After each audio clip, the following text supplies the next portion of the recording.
thing parents always ask about is how well does our school do academically? And so there's 558 school districts within Missouri, and within that, Eldon ranks 119 just on communication arts scores. And so we took these scores based on 3rd through 8th grade assessments. So we give assessments every single year, the Missouri Assessment Program, and the schools we're comparing to right there, those are our conference schools. So in Eldon, those are the Tri-County Conference schools we compare to. So 119, we're really proud of that. Give you a perspective, 10 years ago we were around 400, and so we feel like we've really made a lot of gains in that area. And then let's look at our math scores.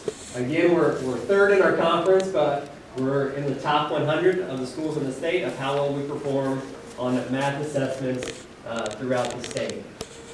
Bring in science, 1A2. Now in science, we only test in 5th and 8th grade. And so last year we struggled in 8th grade a little bit. Not an excuse. We're just going to work through to make that better and hopefully improve that score a little bit. Government, we only test in high school, and we scored 100th out of there's 421 high schools in the state. And so top 25% there on those categories. So then high school, they are assessed on a different type of assessment system called end-of-course exams. And so these, again, are just comparing us with our conference schools. Last year it was a new year, so they didn't compare us with the entire state. So I just called the other superintendents to get them an idea. The last one, annual performance review. That is, again, there's 455 schools. What I took out on the other one, if you're a K-8, I didn't compare our school to a K-8 school. K-8 would be like High Point, Latham, some of those smaller schools. So I peeled those schools out because they don't have graduation, ACT scores, dual credit classes. And so they have so many points, 54 points you can get. And how well did we score? Out of the 455 schools, we were 104th in the state, being one of the top schools. Again, you see the schools that we compare to. See back here, School of the Osage, just want to show we beat them. Something I'm proud of, that we beat Osage. And that's like 2 years in a row, so we'll consistently continue to beat them. And so those are important things because I think as community leaders, to get kids to, or get people to want to come to our community, we've got to have a strong school. And academics are one of the first things that people talk about. And so then we say, okay, well, how do we improve our scores? What are some things that we do? Well, we have a preschool program. We know that early childhood education is critical to the success of our students. Early interventions, getting into those homes, making a difference with our kids.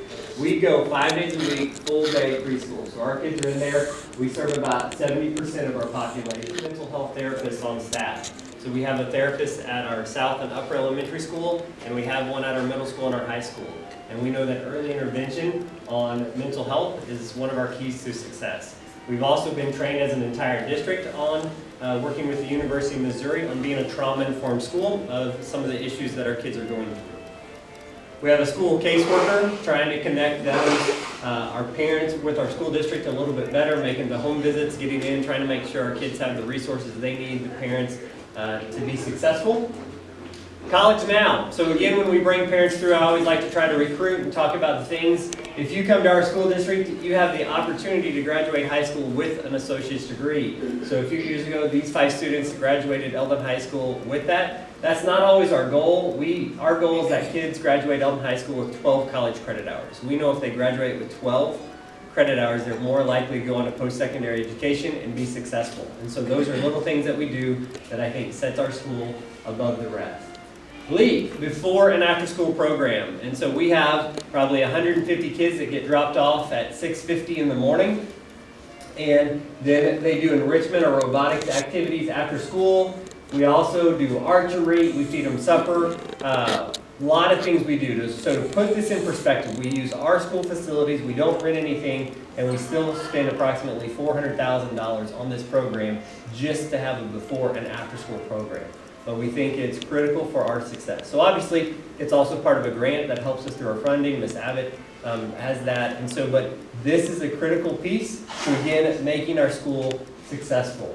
Our AmeriCorps program, we're able to bring in 30 academic tutors. And what you see there is the tutor on the end, and they can pull kids out that are struggling with their reading or math skills and give them direct instruction, again, to help our school get better. So what's next? I don't know if some of you have heard, but we're moving our start time back next year to 8:30. And so when we look at that, it says the American Academy of Pediatrics and the Center for Disease Control recommend middle and high schools delay the start of class to 8:30 a.m. or later. And you think about when an organization like that pushes to say we really shouldn't start school before 8:30, it's like, why don't we listen? And sometimes I think we don't do it because it's inconvenient.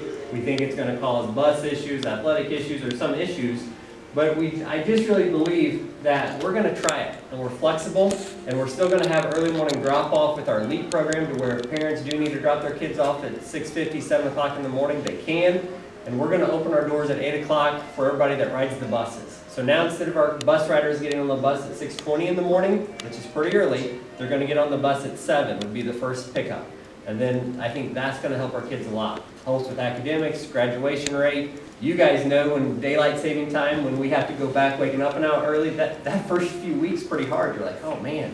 Well, that's how high school, middle school kids feel a lot. And so if you've had middle school, high school kids, you know it's hard to get them up out of bed, get them going.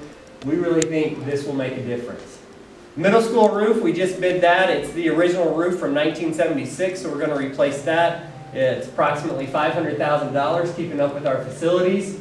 McMillan Field renovation, we've written a grant. Even if we don't get the grant, we're still planning to redo this. And so we haven't, the board hasn't said for sure we're doing this one, but we're leaning toward it. And so we just think the hub of Eldon, with what we've done at Rock Island Park, Lake Regional, invested in their area, Rock Island, senior housing living, if we can continue to improve the core of Eldon, just like right now we probably have 5 or 10 baseball games during the summer. How cool would it be if we start hosting 40, 50 league games in the summer? People are able to walk down and get a coffee, go to the Creamy Drive-In, get on, just the activity that it could bring by the more things we have in this facility right here, I think is going to be awesome. And so we invest in properties, we make them look nice, we bring people to Eldon, and that's our vision. It's like, how do we continue to make people want to be here, invest in our community?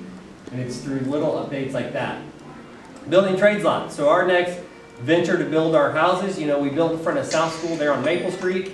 Our next subdivision is off of Oak Street over there across from the middle school. So if you've been out there, we had Corey Stark clear out the area. We've cleaned it up a little bit, but we have 12 lots out there that we will start construction on next year. So we're excited to get that development started, partnering with the city to help with some infrastructure and get some things going. So again, excited what that will do for our community. Then in April of 2020, we plan on running a bond issue. It'll be a no tax increase, but it'll help us build a multi-purpose facility for our before and after school program. Kind of have one location where we can drop kids off in the morning. Additional gym space. If you guys have ever tried to get a gym use or get some things going, it's kind of difficult because there's a lot of things going on. And so if we could have an extra facility, a few extra classrooms to work with that program, from our robotics to a kitchen area there when those kids are doing those things, we just think having this additional space would really make our elementary campus just even a little bit better.